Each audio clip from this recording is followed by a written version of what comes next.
Hi everyone, I'm D and स्वागत छ तपाईहरुलाई डिलाइट टेक्नोलोजी च्यानलमा। साथीहरु के तपाईहरुले पनि मैले गरे जस्तो मिस्टेक त गरिरहनु भएको छैन युट्युबमा? आउनुस्, मैले गरेको त्यो मिस्टेक के थियो युट्युबमा, त्यो मेरो फर्स्ट मिस्टेक थियो र त्यसले गर्दाखेरि पछि च्यानल मोनेटाइजेसन हुनुमा प्रब्लम आउन सक्थ्यो। के थियो त आखिर मैले गरेको त्यो मिस्टेक?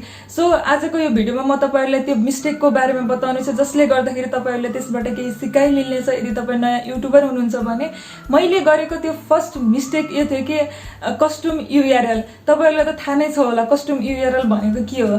थाहा छैन भने म तपाईहरुलाई बताउने छु कस्टम URL भनेको के हो।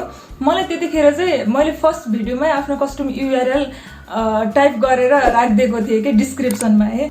कस्टम URL को लागि पनि एउटा एलिजिबिलिटी हुन्छ जुन हामीले पूरा गर्नुपर्ने हुन्छ, एउटा क्याटेगोरी हैन।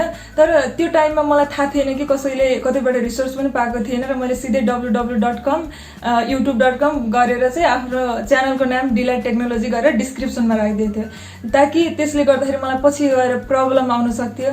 त्यो भएको हुनाले तपाई पनि यो मिस्टेक नगर्नु होला। यदि तपाई नयाँ युट्युबर हुनुहुन्छ भने आफ्नो च्यानलको कस्टम URL पाउनको लागि पनि एउटा क्राइटेरिया छ युट्युबले राखेको, जसलाई हामीले पूरा गर्नुपर्छ। त्यो पूरा गरिसकेपछि हामीले आफ्नो कस्टम URL राख्न सक्छौं। कस्टम URL भनेको त्यो हो जसले तपाईले कुनै पनि वेबसाइटमा शेयर गर्नुभयो अथवा आफ्नो साथीभाइ आफन्तलाई शेयर गर्नुभयो भने चाहिँ तपाईको त्यो URL मार्फत डाइरेक्टली तपाईको च्यानल तपाईको वेबसाइटमा मान्छेहरुले भिजिट गर्न सक्छ। तपाईले कुनै प्रब्लम भएन। यदि तपाईको कस्टम URL छैन भने तपाईले चाहिँ तपाईको नाम सर्च गर्नु पर्यो, तपाईको भिडियो सर्च गर्नु पर्यो, गर्दाखेरि कति र्याङ्कमा हुन्छ हाम्रो भिडियोजहरु। यदि हामी नयाँ युट्युबर हो भने त्यो भएको हुनाले चाहिँ त्यो प्रब्लम नहोस् भन्नको लागि चाहिँ एउटा कस्टम URL ले हेल्प गर्छ। सो युट्युबमा के छ त त्यो क्याटेगोरी जसले गर्दाखेरि हामीले आफ्नो च्यानलको छिट्टै कस्टम URL पाउन सक्छौं।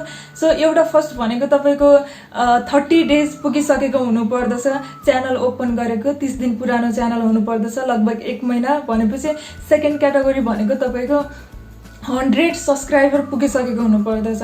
तपाईको च्यानलमा 100 सब्स्क्राइबर पुगिसकेको हुनुपर्दछ सेकेन्ड क्याटेगोरी भनेको। थर्ड क्याटेगोरी भनेको तपाईको च्यानल आइकनमा जस्तो आफ्नो च्यानल आइकनमा चाहिँ लोगो या फोटो चाहिँ अपलोड भएको हुनुपर्दछ। र तपाईको फोर्थ क्याटेगोरी भनेको तपाईको च्यानल आर्ट चाहिँ रेडी भइसकेको हुनुपर्दछ। अब तपाईले च्यानल आर्ट कसरी बनाउने के बनाउने भन्नुहुन्छ भने त्यो अर्को नेक्स्ट भिडियो चाहिँ हेर्नु होला, त्यो पनि छिटै आउने नै छ। र यति 4वटा पोइन्ट 4वटा क्याटेगोरी तपाईको फुलफिल भइसकेपछि युट्युबले तपाईलाई नोटिफिकेसन दिन्छ र त्यसपछि तपाईले आफ्नो कस्टम URL को लागि चाहिँ सेटअप गर्न सक्नुहुन्छ।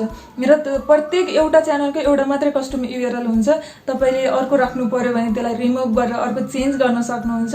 सो म तपाईलाई साइडमा देखाउँछु कि कस्टम URL को एलिजिबिलिटी के छ र हामीले आफ्नो च्यानलमा कस्टम URL को लागि के गर्नुपर्छ भनेर तपाईले हेर्न पनि सक्नुहुन्छ। आई होप गाइज तपाईहरुलाई यो भिडियोले धेरै हेल्प गर्यो होला भन्ने आशा गर्दछु। कस्टम URL को बारेमा बुझ्ने मौका मिल्यो होला र मैले गरेको मिस्टेकबाट पनि तपाईलाई केही लर्निङ भयो होला भन्ने आशा गर्दछु।